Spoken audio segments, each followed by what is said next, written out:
Yesterday we said we were going to announce something about announcing something, right? About announcing something, exactly. So actually I announced it yesterday and I was wrong on the date. I got done with the phone call literally as soon as I left here going back to my hotel. So I found out the date for my next fight. It'll be December 7th in Hidalgo, Texas. So all the listeners. So this is actually the first time. This is the first time. So Anybody knows. And live- I'm actually probably going to get in trouble for this, but we have so many viewers on here. I want to make sure every one of my fans know and all the new fans know. That's never really stopped you before, has it? No, it hasn't. And I'll get yelled at by Campbell, the owner of Come Out to America, but you know what? I'll take it just for the fans. So for those of you who don't know, this is Tito Ortiz sitting next to me. And we promised last night that we were going to announce something about an announcement, but Yes. you've just heard here first Yes. where your fight is. Tell us the background of this fight. So the how it background of this fight happened. actually came to me probably about 5 months ago. About 5 months ago, Come Out to Americas, which is a company from Univision. It's mostly Latin American. They still asked me if I still had interest in fighting again. And after the Chuckledale fight last year, I stopped in the first round. I felt like I still had the niche. I felt like I still had the hunger to still compete. And, you know, I went back to Bellator and see if they would want to sign me, and they said yes. And what they offered me was something I really wasn't interested in. And then Come Out to America came to me, and they offered me Alberto Del Rio. I took a second take. I was like, huh, really? Alberto Del Rio. And, you know, fans should say you never should talk about money and so forth, but you know what? I have a job, you guys have a job, you have a job, all of us have a job, and that's just to make money to support our family. And I'm getting paid to get in shape, get in fight shape. And after the Chuckledale fight, I had to call Randy Couture to make sure I made the right decision. And I asked Randy Couture, I said, when you were 43 years old, what made you come back and compete and win the heavyweight world title in the UFC? He's like, Tito, I didn't feel like I was done. Well, personally, that's all I needed to hear from him. I've known Randy for a long time, and I still feel like I'm not done.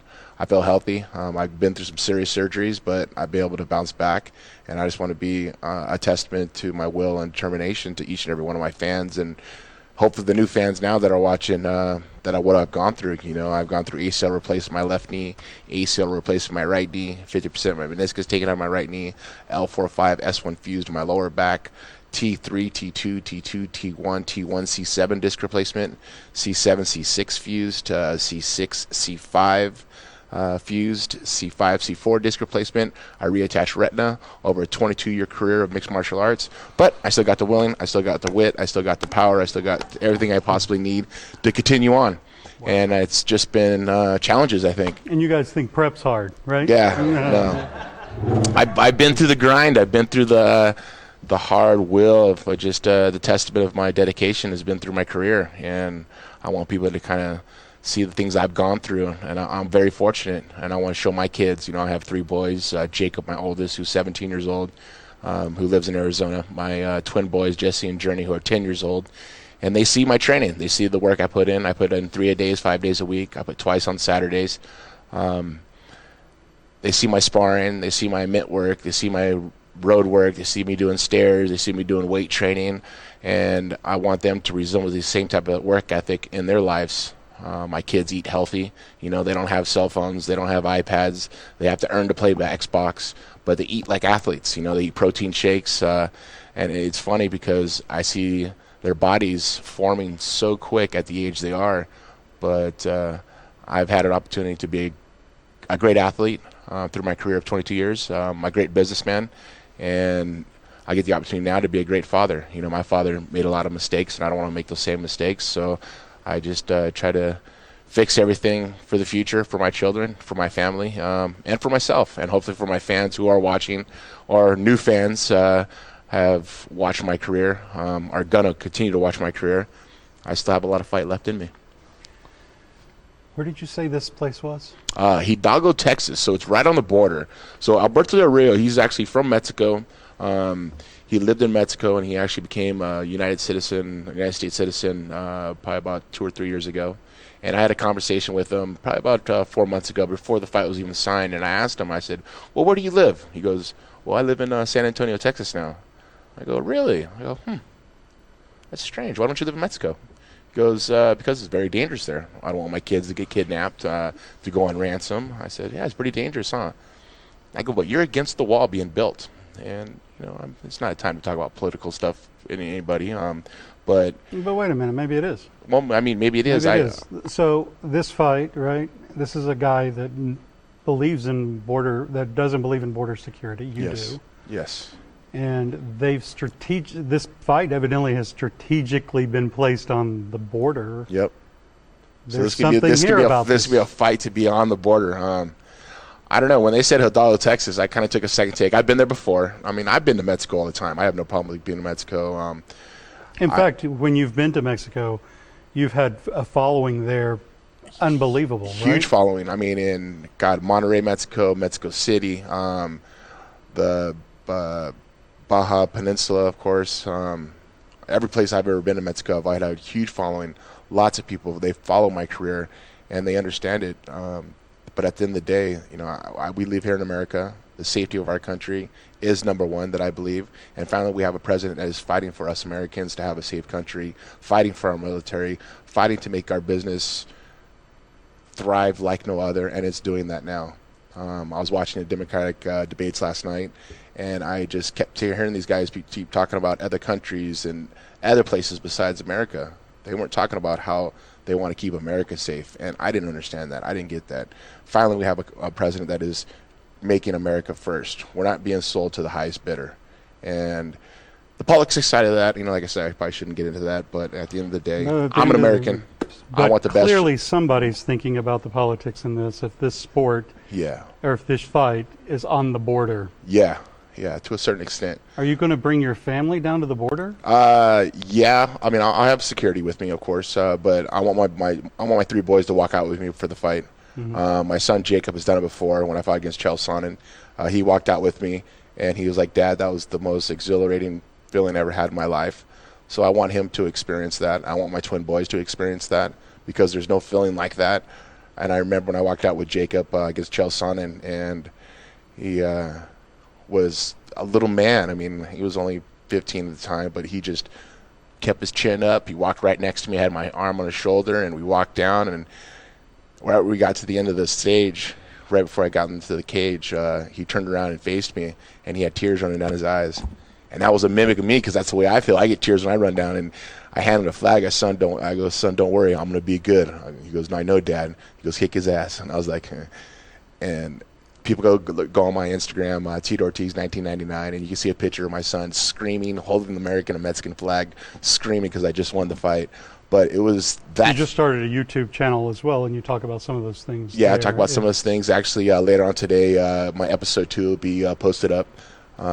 These are really well done, by the way. My friend Chris Martinez, we came together, collaborated together in making this happen for our fans, and kind of building this backstory of myself, a backstory of this fight, and what it means to me, what my career means to me, what my family means to me, what I do on my off time of fishing, business stuff, we have some good stuff actually coming up. There's a 30 for 30 coming out on ESPN that covered me and the Chuck Liddell fight, our last fight, and our careers together, seeing where we were, where we are, and where we're going. But we'll be following that also. So the next few episodes, every week we'll be coming out an episode every Friday, and that's on YouTube. Let's back up just a little bit. Yep. Your last fight was when? My last fight actually was November 22nd of last year. And from there, how did this fight come about? From there, this fight came about. I still want to fight. As I said, I spoke to Randy, and I said I still want to fight. And the first deal wasn't what you wanted, you said? One more time, what was that? You said the first deal wasn't what you wanted? Yeah, first deal wasn't really what I wanted. It just, like I say, if I'm going to get in, I'm going to fight. I'm going to make sure I fight for the money that I think I'm worth. And Come Out to America came back to me with the money that I thought what I was worth, and more, and a lot more. I'm making money almost better than the money that I made with UFC at the end of my career. And when you're making over the $1 million mark, you're doing really well. And it's just the respect value that it shows. So you're making more than $1 million for this fight. 100%. There you go. And I'm very, very fortunate. But like I say, a 22 career, and I'm still competing. I've been 4-1 in my last 5 fights. I've put my hard work in. I mean, I have a huge fan base. I'm very fortunate. No matter where we go, people, we were at dinner last night talking to some other people with you, and they were talking about some of the other newer athletes in your sport. I wouldn't know who they are if they walked down the street. No matter where we go, you've been going to our bodybuilding shows with us, with Spectrum Fitness and others, supporting those athletes, investing your time into this sport as well. And people line up for hours to shake hands with you. And I've always been that guy, you know. You're the last guy to leave doing it too. 100%. I mean, this is the beginning of my career. I mean, I can remember from when we first fought in Las Vegas, UFC 33. God, that was such a long time ago. And putting my back into the corner at the Mandalay Bay Arena and doing autographs until literally the last person stood. Literally until the security had to come to me and said, "Okay, Tito, you need to go." I'm like, "We know, we got 5 more people." And I'd signed those last 5. Going to UFC expos and showing up at 11 a.m. and signing until 6 p.m.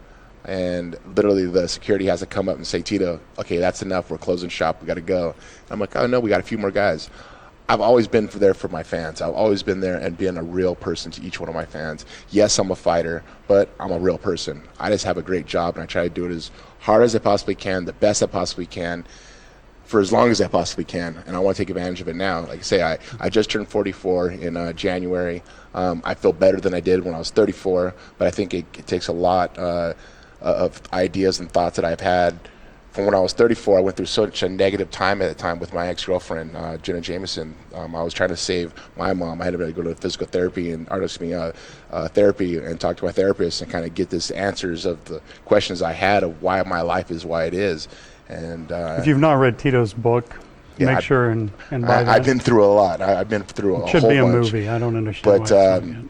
But a friend reached out to me when I was going through my separation with my ex, and I have twin boys, Jesse and Journey, and I was being a single father, and it's super, super tough. If any single parents out there, you know how tough it really is, and you can't get through it. Just keep working and doing the right things, and hopefully you do find a partner to help you, like I did. Amber Cole Miller asked me, do you need some help? And it wasn't really a relationship at the time, I don't think. It was kind of someone reaching out as a friend. But I really like the girl. I mean, she's hot, she's smoking. I mean, she's a beautiful person. I mean, not just outer, but inner, down. I mean, beautiful to the bone. I fell in love with her, and I finally found someone to save me instead of me going out trying to save someone else. And like I said, my therapist says, "Yeah, I think you have something good here." And it's been 6 years now. She's an amazing woman, like I said. She helps me, and once again, it goes to the support that I get at home, the support I get from my fight career, the support I get from my business, the support I get from my kids, from my family. It makes me a positive, reinforced person. And I'm dangerous like that because when it's training time, when I only have to worry about just training, I'm vicious. I love it. I get in the gym, I do my work, I come home, I get my meals, I get my sleep time, I get up and I train. I'm training 3 times a day, like I say, Monday through Friday. I do twice on Saturday, which is a weight training, and stairs with 18 miles of bike, and I'm putting in the time. But I have someone to support me. I have someone who's a support crowd behind me, or I don't have nothing to worry about. I have no negativity. I don't need anybody talking down to me and telling me I'm a piece of shit dad, telling me I'm a piece of shit fighter, telling me I'm a piece of shit person. But it's just themselves reflecting themselves onto me, and that's what I never understood until I went to therapy and I understood this, and I was able to focus on it. And now that I've been able to get a full circle in life, life's grand, life's great, and I'm very, very thankful. When you wrote your book, Yep. This Is Going to Hurt. Yes. Did you ever think your life would be where it's at right now? Not through the troublesome time that I went through. I didn't think I would go through those things, but I learned so much from it. Because it's come 360. Your life is so much better. Full 360, but I think at the end of the day, the things that I've learned, maybe the man I am today, the things I've been through, maybe the man I am today. I was just talking to a guy earlier. I'm doing a show coming up next week, and he was just telling me about my father, of how it came about of me finally going back to talk to my father after 13 years. And I had to forgive him. I had to forgive him before he passed and be able to look him in the face and say, "Dad, I understand how hard it is to be a parent. I understand how hard it is to be a father. So I forgive you. You were only taught as good as you know. or you only know as good as you were taught. And I'm only as good as I was taught, or if I learned. And the things that I've learned through my life, I may not have been taught those things, but I notice and recognize the problems and the mistakes that other people did, and don't do those same mistakes or problems. And I've been able to become a better father by learning from other people, and learning from mistakes that I've had, learning from mistakes that my dad did. I do things that my father never did, and I'm thankful for it, and it pays off. Like, say, a mirror of myself is through my children, and my children are straight A students. When they meet anybody, they shake their hand and look them straight in the eyes and introduce themselves. They open doors for girls, and these are 10-year-old kids, and my 17-year-old is the same way. Very respectful, very humble, very outgoing children. You know, they don't have a cell phone. They're not there playing video games on their cell phone. And that's been something that I've taken to heart. I watched Stephen Jobs, and he says a child should not have a cell phone or an iPad or any access to internet until the age of 14. At school is fine for schoolwork, but any time for extracurricular time, it should not happen.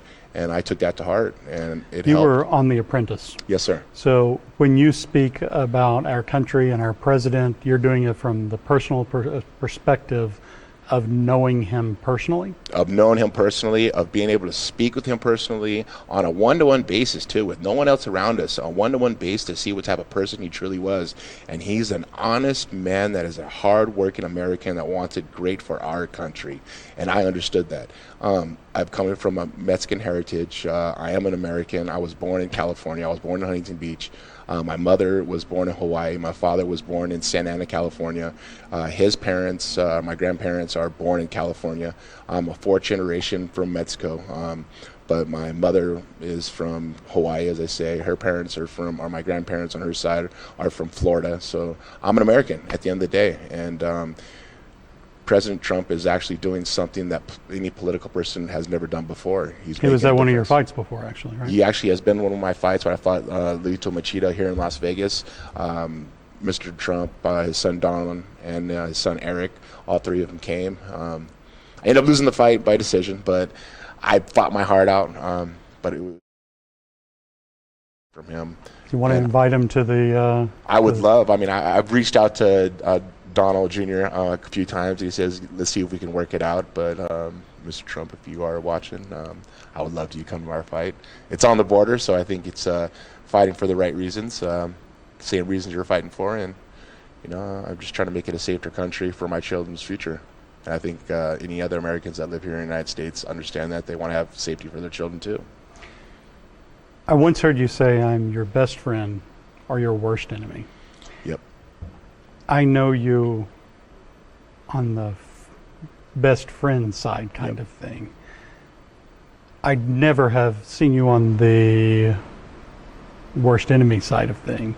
But what I do know is there is zero middle ground. There is zero middle ground. Right. Either I like you or I don't like you, and when I don't like you, I won't spend a second bothered about it. I'm an Aquarius to the T. I'm as loyal as they come. I just make sure I surround myself with good people. The people I surround myself with it's a small niche group.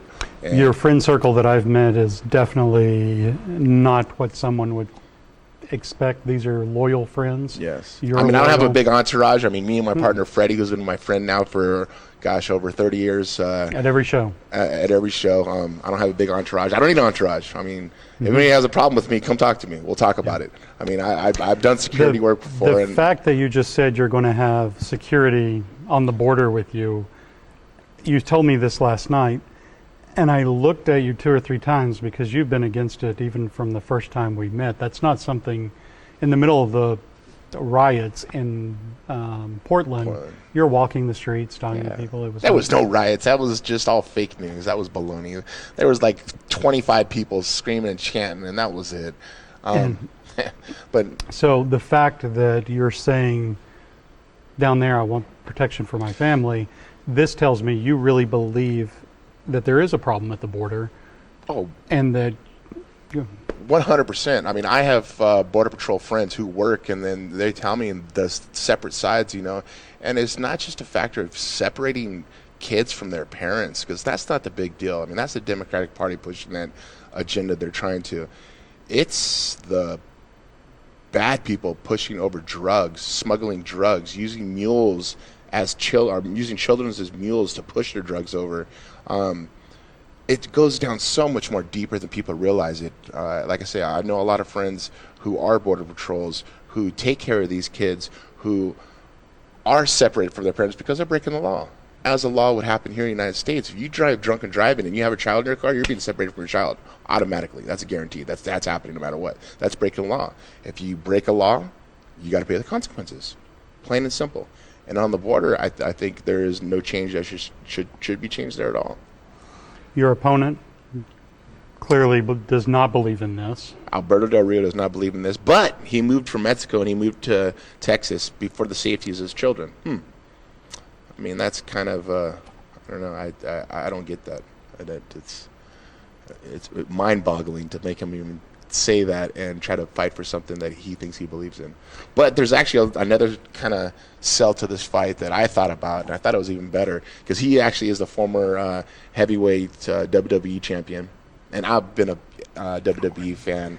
Wait a minute, everybody listen up. Career. This, I actually know what's coming here. Yeah, I've been a career. Have you said this to him? I haven't. I have said it to him online, and I got a response from him that he's down for it. So, like I say, I've been a huge fan of WWE. 2 breaks here in one show. Forever. And he's the former heavyweight champion. I'm the former light heavyweight champion. And I said, you know what? I'm willing to put my light heavyweight belt on the line for your heavyweight belt. The winner gets to take home the belt. He's in. I'm in. So I have 5 belts. How many does he have? He has 1. I'm willing to put it on the line. I mean, not even the fact because I have 5 belts, but I've worked so hard for those belts, and I worked so hard in my career, and I know what's going to happen in the fight. This. And he accepted it. So this will be champ versus champ, or former champ versus former champ. It is 2 separate sports, but at the same time, I've always won a heavyweight WWE championship belt, and I'm going to beat his ass and take it from him. There you go.